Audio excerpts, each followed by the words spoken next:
You know, some folks would hope it never changes. Of course. Yeah. BTS, save us. The holidays are over, so who is topping the charts? Hey, it's Cat's Eye. Hey, it's Tate McRae. Hey, what's up? It's Serena Carpenter. BTS! This is my tombstone! Girl, we did it, baby. Hey, it's Megan Trainor. And this is the Hot 100 show. Happy New Year and welcome back to the Hot 100 show. We're gonna see if this top 10 takes us back to 2025 or are we finally in 2026? We also got some BTS news, but first, let's run it down. This is the Billboard Hot 100 Top 10 for the week dated January 10th. Justin Bieber re-enters at number 10.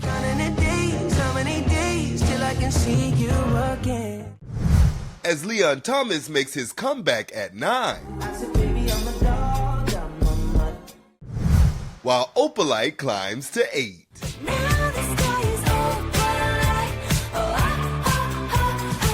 What's up, New York peeps? It seems as if 2026 is kicked off well for Delisa because Bieber is back in the top 10.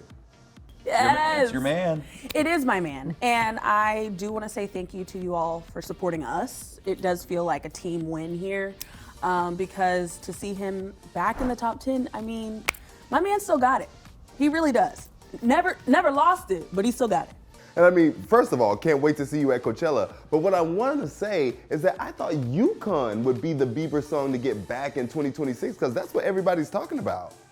I don't know what it is. I think it's the feeling that Daises has is it's hard to even describe. Like it's one of those songs that like gets in your body, and I feel like a lot of people around the time that the that Swag came out, a lot of people were putting Daises to like film montages and using it in like these edits of joy and like pure embodiment of just joy and light. So I feel like that's kind of why Daises is the one. UConn hits, don't get me wrong. Yeah. And I could see a world where UConn maybe around the Coachella time starts to see more action on the charts, but Daises just still has that thing. Yeah, it seems like this song was just totally undeniable, where like this was the single that took off. Everybody just hasn't stopped listening to it, and even though they worked UConn as a single to what I think on R&B radio and a few other formats, like Daises is just the one that never left. And I mean, speaking of songs that never leave, Mutt, it just started to hit the top 10 at the end of 2025. 2026 kicks off, Leon Thomas is back as well. Yeah, I mean, again, the fact that Leon has been, really it's been 18 months, a year and a half of the story of Mutt from when it first came out in summer 2024, all the things it did in 2025. I still think, you know, there is a chance with the Grammys coming up. Leon's nominated for 6 awards, I think, so potentially gonna have a big showing there. I imagine he'd be invited to perform. I imagine, of course, Mutt would be the song, if not part of some medley. I still think there's like a segment of the population that doesn't know Mutt like super well that I really actually think there could be another second win for it after the Grammys if it has a breakout night like that. Sort of in the way Pink Pony Club kind of blew up after Chaperone did it at the Grammys last year. I don't know if it'd be quite on that level, but I still feel like Mutt is this like underdog song, no pun intended. Oh. You know, it just rolls off naturally like that. But but for everything that it's done, I still wouldn't be surprised if there's a little more to go. Some more legs, yeah. And then of course, Taylor Swift back in the top 10 with Opalite. Now listen, I don't know if you guys did or not, but did you watch the documentary over Christmas break? I did watch it actually, and let me just say, I think this is the song, of every song in the top 10, I think this is the one to keep an eye out for because I think it's the clear second single from The Life of a Showgirl, where the Fate of Ophelia, which we'll get to in a little bit, I think this is the song that might dethrone that song, and I think this is just the beginning of us talking about it. Damn, Xander calling for a swap. And okay. We just might. I mean, she's number 8, you know, 7 I know, 8 to spots 1. to go. It's not unheard of. Yeah. I would like to see it, frankly. I really would. And I guess what I thought after watching the documentary is it seems as if she had such a time with the Eras Tour and recording these 2 albums. I'm like, will she want to promote a single? Will we see Taylor Swift in 2026? I mean, Taylor promoting a single, you know, is one of those things where she's at that level where just having the song out, you know, is enough promotion in itself. Mm-hmm. She may do a music video. I know I made a mistake last year of thinking it was already out, but that is still in the bag. And yeah, now that the calendar's reset and Fate of Ophelia can sort of live as the 2025 song, Opalite can live as, the first quarter or half of the year in 2026. I wouldn't be surprised. I mean, I don't know if she'll pop out and perform it necessarily anywhere, but I mean, a video, just sort of emphasizing it, Taylor's social media power. Obviously the fans, are rabid to support Taylor in any way. All that, just might be enough without her really having to get out there and work it the old-fashioned way. I'll add too that I feel like the documentary miniseries was maybe part of the promotion for this song and this album as well. Like, there was one episode where it's all about when Taylor visited Max Martin and Shellback and how they recorded this album together, and Opalite was one of the standout tracks that she wanted to promote and work on. So I think it'll have its moment, but we just might have to wait a few weeks. Also, probably worth noting that we have not seen a Taylor's, like, usually when Taylor Swift or any of these sort of big albums break out, you have that one single that stands out, and the rest have their, week in the top 10 or top 20, they all kind of fall down. The fact that Opalite, is still, after so much time hanging around, I mean, this is sort of new for even someone of Taylor's caliber to really have that song that's just, fans love it so much that it's not going away. So the clear momentum is, in its favor. And yeah, I mean, to see it keep going like that, just as a fan favorite choice single, spells good results. Well, we definitely have more time to talk about Tay-Tay a little bit later, and we got some Billboard news coming. But first, let's jump back into the charts. Somber hits a new number 7 peak.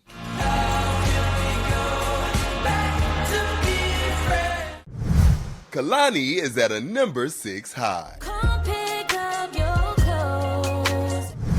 Ella Langley grabs a top 5. Choosin Texas, I can tell. And Man I Need returns to its number 4 best. So there are numbers 7 through 4, or as I like to call them, all of Trevor's predictions. Somber January? You saw me. You saw me. Yeah, obviously Somber, continuing to kill it. Back to Friends, back in the top 10 this week, up to number 7. So that song hitting a new peak on the Hot 100. Again, one of those stories that we've seen for the past couple weeks, or months really, as it's moved up the chart inch by inch. Undressed, obviously, also out there was getting a lot of action. Just those 2 hits at the same time. Back to Friends is clearly the one that is getting the ultimate momentum and really rising up the charts. But, one of those things where Somber, as great as he was in Q4 2025, this only spells, much bigger things coming for 2026. I know he's on a lot of people's sort of short list for a best new artist, kind of one to watch thing. So I think in 26, he'll continue to bloom and really just run the table. Yeah, and I think like Leon Thomas, who has all these Grammy nominations, Somber is also nominated for Best New Artist and has a few other Grammy nominations under his belt. So if he performs this at the show in a few weeks, I think it could climb even higher than number 7. We'll just have to see. And talk about Grammys and artists. I have been loving Kehlani and seeing what's happening with Folded. She just did something recently online where she kind of broke down the song and the stems in the studio, and just like seeing her vocal layers and how she sang that. So happy to see that back in the top 10. I mean, we've talked about this before in 2025, but 2026 I feel like is going to be this continuation of R&B. I am really excited. The Grammys are so soon, and I really hope that when we see the show that we see some sort of display of what R&B has done over this past calendar year. I mean, it's impressive. And then also couple that with the fact that like Kehlani's not new to this, she's true to this. And I think her being able to show that in the exact example that you're talking about just proves that like this genre is not going anywhere. If we have architects like Kehlani, Leon Thomas putting their everything into this music, like R&B's around and will never leave. And of course, everything isn't from 2025. We do got a new top 5 newcomer with Ella Langley. I should take the credit for this, as Tetris was saying, all of Trevor's favorites.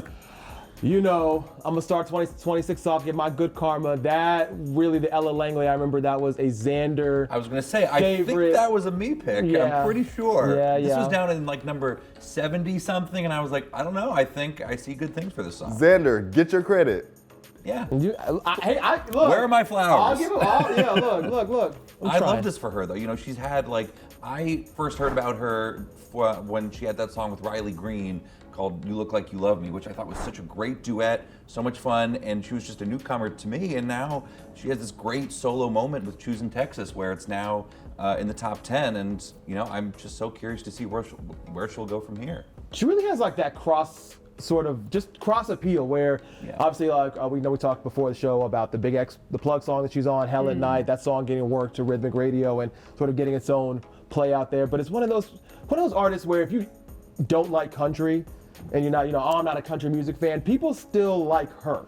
I mean, it's sort of the, she's got like, a little charm. She's got definitely like in her lyrics, she's got tongue-in-cheek kind of, sass, some attitude. So it's a lot of fun, and to hear her songs, read the lyrics, her personality's great. But I just think, on top of that, it's one of those things where you may not like country, but that does not mean you won't like Ella Langley. And for her to, break out of some of those general conventions and boxes that people try to put her into, I think that just really spells how much of a crossover, not necessarily in terms of radio or genre, but just cross appeal that she could have with a lot of different people. Absolutely. And Olivia Dean had a lot of eyes on her as well over the Christmas break. I saw her performing. It was great. You guys have all supported her. But it's right at the number 4 peak. Is she going to get higher?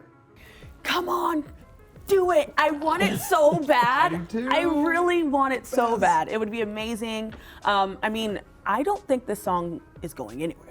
I don't think so either. I think we might even be talking about this in June of 2026. I know that sounds crazy, but I could see it. I mean, it is just an incredible song. We were talking about Daises before and how it has this feeling that's just evoked in the music. That's what Man I Need is as well. I mean, not only is it Olivia Dean's voice, but it's the lyricism, it's the way that the song is constructed. It has this like lasting appeal. I mean, I could see it in a movie in years from now. So for sure, it has like a "This Will Be" Natalie Cole kind of like, energy for that kind of yeah. That's cute. It's feel good. You know what? It's like that's a Parent Trap.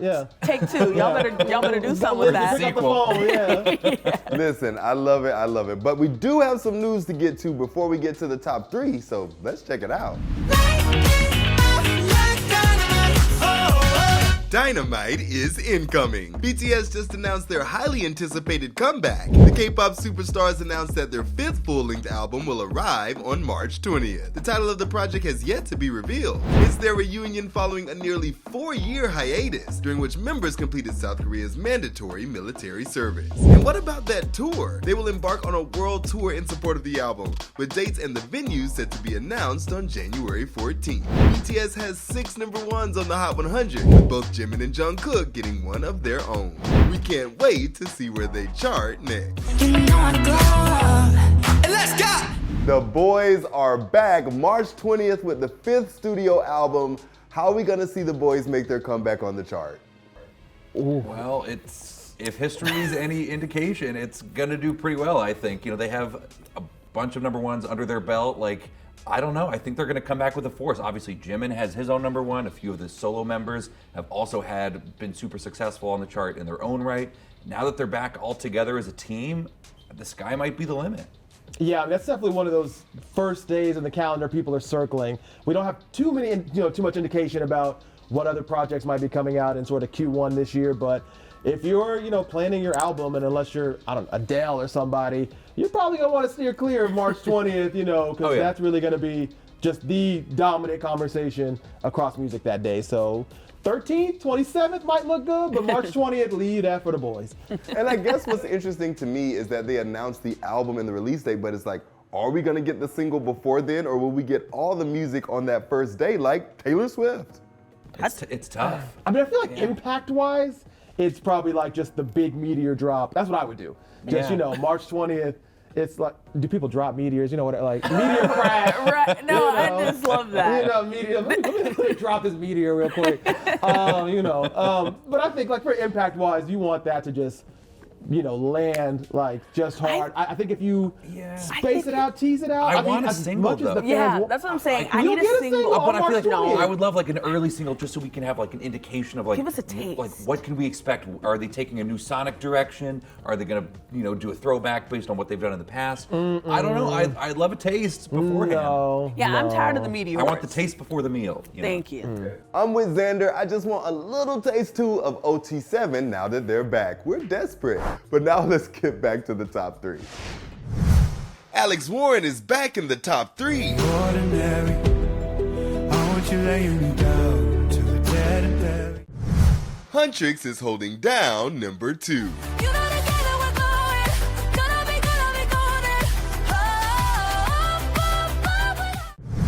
So grabbing a 9th week at number 1 is Taylor Swift, The Fate of Ophelia. Save my heart from the fate of Ophelia. And we're back in 2025, guys. There's our top 3, starting off with Alex Warren and Ordinary again. It makes me, seeing him back in this 3rd position makes me even more excited for like the all-out battle that's going to happen in the Best New Artist category at the Grammys. I mean, the fact that he's 3, Olivia Dean's 4, we've got Leon Thomas, we've got Somber, like the charts are really showing, it's almost like, it's a horse race, and I can't wait to see who wins out. And I think one thing that Ordinary has, we've talked about it with a couple songs that are on the charts. It's that lasting ability, the fact that we will probably be talking about this song, I could say a year from now and not even be facetious. So it is great to see, even though the top 3 is a familiar place for us to be, it is great to see Alex Warren there. This top 3 looks familiar. Yes, very, We've seen very it. familiar. And I actually think we should flip this conversation, right? Come with me. I think we should maybe guess when this is going to change, actually. Instead of trying to figure out when something else is gonna, or what song it's gonna be, when do we think this top 3 is gonna get a little rejig? Hey, you know, some folks would hope it never changes. Of course. Yeah. T. Those Warren stands, you never know. I mean, I guess you got March 20th Oh, as right. a potential. I mean, March nothing else. 20th, BTS week. You know, spring BTS, break, save us.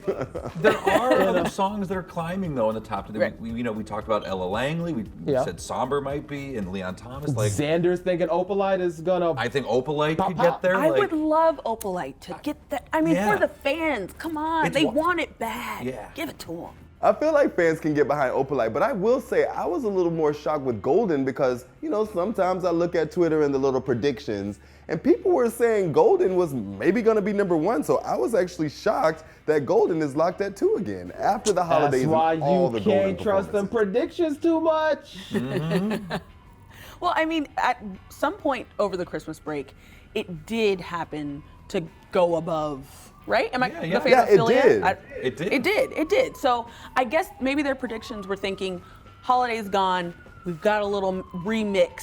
Maybe this is actually the time. So And I will add too that, you know, at the end of the year, obviously Billboard and other publications release their year-end like favorite songs of the year, the staff rankings. We at Billboard ranked it as our #1 favorite song of the year. So maybe other fans, you know, return to the soundtrack and listen to Golden again because they're like, oh my God, I forgot how great that song was. And now here it is, it's still at number 2. I mean, did you guys watch them with Snoop Dogg though? That was amazing. Oh yeah, at the halftime show on Christmas Day. didn't they do this? They did, yeah. They had the little photo. the new heart. Even Yeah, Snoop was so doing it. cute. I loved it. It was such a cute moment. Because it was Snoop, Huntrix, who else was it was like It was the guy who does Horses and the Stable. That's my oh the Tony the Country Girl remix. Yeah, and there was yeah. somebody, it was like and then Martha Stewart was narrating. It was Yeah, like yeah. it was just a sort of Martha was there? hodgepodge. Of, Martha, you know well, Martha Martha was did it there. pre Of course. taped. You know Martha. Oh, ain't You freezing. know Martha be there. Oh, right. That's her man. And of course, starting the year at number 1, Taylor, The Fate of Ophelia, fresh off her documentary and re-release of the Eras Tour. I mean, are we shocked? No. No. Not shocked. I'm not. She dominated even the holidays, obviously, with her documentary. She's remained in the conversation throughout everything. So it kind of just feels fitting that, of course, the lead single from her album is still #1. That's such smart strategy, by the way. Like, Yeah. shout outs to Team T Swift because to 13. to bring it through for Christmas break where literally everyone is bed rot. Raise your hand if you bed rotted. Okay, exactly. It's the perfect time to sit there and watch and revisit some of your favorite moments of the year, in the past 2 years rather, through an artist that you love and respect. So they ate with that. I ain't gonna lie. She keeps her fans fed, you know, like, and there was all this content over the holidays. Maybe we'll get an Opalite music video pretty soon, so there'll be more content. We're begging at this point. I don't know. There's gonna be Yeah, y'all more. dry begging hard over here. She's great. All with I want timing. in 2026 is more of Xander saying things like she kept her fans fed. Thank you so much Yeah. for that, Yeah. Xander. Wow. We should note, of course, 9 weeks at #1 for Fate of Ophelia means that Taylor has a new personal best record on the Hot 100. Antihero had 8 weeks at #1 back in 2022, 23. So the fact that she's got her first 9-week #1, you know, this deep in her career, Taylor Swift continues to break her own records, you know, just really continues to set new milestones for herself. So she is just as hungry as the fans are fed, and it's all paying off. So Well, everybody listen, eats. guys, I love it. I love Taylor. Love you. Thanks for kicking this year off with me, and I'll see you guys again next week. If you want more Billboard, make sure you hit the subscribe button and ring the bell to be notified on all our latest videos.